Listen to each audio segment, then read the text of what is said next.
एकाकी चिंत्यमाना परम श्रेयम अधिगच्छति। अकेले में सोचने वाला श्रेष्ठ कल्याण को प्राप्त होता है। यदि कोई व्यक्ति किसी स्थान का महाराज बन गया, गादीपति बन गया, हजारों लोग प्रतिदिन उनके पैर छूते हैं, वो अपने अनुयायियों से पूछेगा कि मेरे में क्या गलती है, तो बिल्ली के गले में घंटी कौन बांधेगा? कौन कहने जाएगा कि महाराज जी आप गलती करते हैं? वो गलत भी कर देंगे तो कई लोग हम यहाँ मिलाने वाले खड़े हो जाएंगे कि नहीं, जो आपने किया बिल्कुल सही किया। और यदि उनमें आत्मनिरीक्षण की प्रवृत्ति नहीं हुई तो अपनी गलतियों को गलतियों से वो सिखापा नहीं ले सकते। लेकिन जब एक बुरा व्यक्ति, कोई शराबी हो, कबाबी हो, गलत राह पर चलने वाला हो, जब उसको विवेक होता है कि मैंने सचमुच गलती की है तो सच्चे हृदय से जुड़ जाता है। वाल्मीकि ने सोचा कि जब मेरे किए हुए पाप को घर वाले भोगने के लिए तैयार नहीं है तो मैं इनके लिए पाप क्यों करूं? मैं इतना खून बहाया हूं, अब मैं नहीं करूं। अंगुलीमाल को जो प्रायश्चित होता है वही अंगुलीमाल जो 999 व्यक्तियों की हत्या कर चुका था और अपनी माँ को भी कहा कि यदि देखो शाम तक कोई नहीं मिलता है तो तुम्हारी गर्दन काटूंगा। 999 व्यक्तियों की हत्या करके उनकी अंगुलियों की माला बना करके वो गले में पहना हुआ था, केवल इसलिए कि मुझे सिद्धि मिल जाए। लेकिन बुद्ध जैसा पथ प्रदर्शक उसको मिलता है, उसको प्रायश्चित होता है कि मैं सचमुच पाप कर रहा हूं।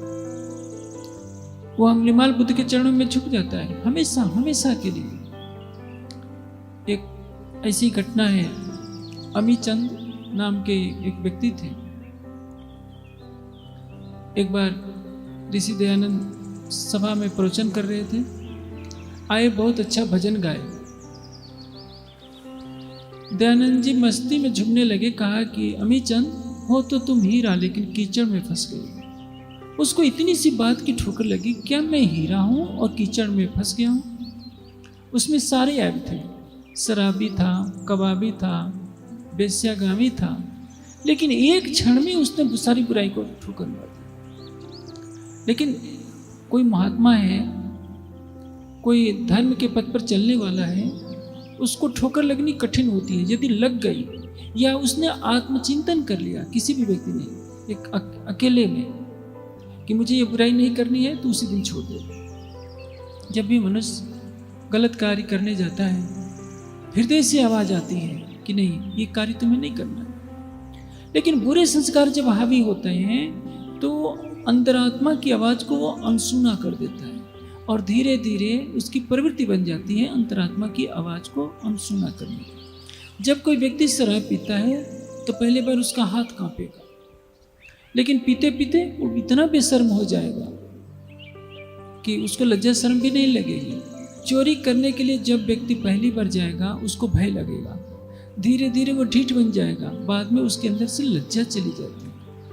उसको समझाइए तो भी वो छोड़ना नहीं चाहेगा। यही कारण है कि हर व्यक्ति को आत्मनिरीक्षण करना चाहिए। एकांत में बैठकर रात्रि को सोने से पहले हर व्यक्ति को आत्मनिरीक्षण करना चाहिए कि मैंने आज कोई पाप तो नहीं किया, मन वाणी कर्म से किसी का हृदय तो नहीं दिखाया, किसी का अनुचित धन तो नहीं लिया, कोई अभक्ष्य आहार तो नहीं किया, और यदि किया है तो मुझे नहीं करना है। उसके पश्चात जो हमारे अंदर कमियां हैं, हम जिस लक्ष्य को पाना चाहते हैं, रात्रि को सोने से पहले ध्यान अवश्य कीजिए। यदि थका मादा शरीर हो तो भी 10 मिनट भी कीजिए, लेकिन कीजिए। यदि आपको शरीर थकान नहीं है तो आधा घंटा कीजिए, 1 घंटा कीजिए। और जो आप बनना चाहते हैं, विद्वान बनना चाहते हैं, कलाकार बनना चाहते हैं, कुछ भी बनना चाहते हैं, संकल्प कीजिए कि राज जी की कृपा से मैं वैसा बन रहा हूँ। यह संकल्प करके सो जाइए।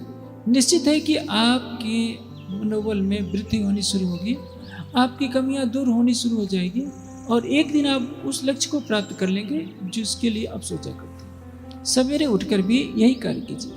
किसी से बातचीत करने से पहले आप ध्यान कीजिए, ध्यान करके अपने संकल्प को दोहराइए जब तक आपका संकल्प दृढ़ नहीं होगा तब तक आप जीवन में कुछ नहीं कर सकते। इसलिए हमारे धर्म ग्रंथों का कथन है, संकल्पमयो पुरुषः। व्यक्ति कैसा होता है? संकल्पमय। जैसा जो संकल्प करता है वैसा ही हो जाता है। भोग का चिंतन करने वाला भोगी होता है, योग का चिंतन करने वाला योगी होता है, परमात्मा का चिंतन करने वाला ब्रह्म स्वरूप होता जाता है। और जैसे यदि आपके अंदर संकीर्ण विचार है, आप किसी की बुराइयों को बार बार सोचा करेंगे तो बुराइयों के संस्कार आपके अंदर भी आते हैं। इसलिए चिंतन किसका करना चाहिए? केवल एक परमात्मा का। हम संसार का कितना भला कर सकते हैं, केवल उसके बारे में सोचिए। यदि कोई व्यक्ति केवल बुराई का ही आप चिंतन करेंगे तो बुराई के संस्कार आपको लिपटेंगे। कीचड़ में पत्थर मारेंगे तो अच्छा तो लगेगा, लेकिन संभव है उसके छींटे आपको ऊपर जाए। इसलिए यदि किसी में बुराई है तो यह चिंतन करना चाहिए कि उसकी बुराई को हटाया कैसे जाए। यह नहीं सोचना चाहिए कि उसकी बुराई को लेकर हम संसार में उसको जलील कैसे करें, क्योंकि यदि किसी को आप अपमानित करके खुश होते हैं तो यदि उसका हृदय दुखी होगा तो आपको भी कभी न कभी अपमान के घूंट पीने पड़ेंगे। किसी को मन वाणी से कर्म से पीड़ा देना कहीं न कहीं पाप होता है।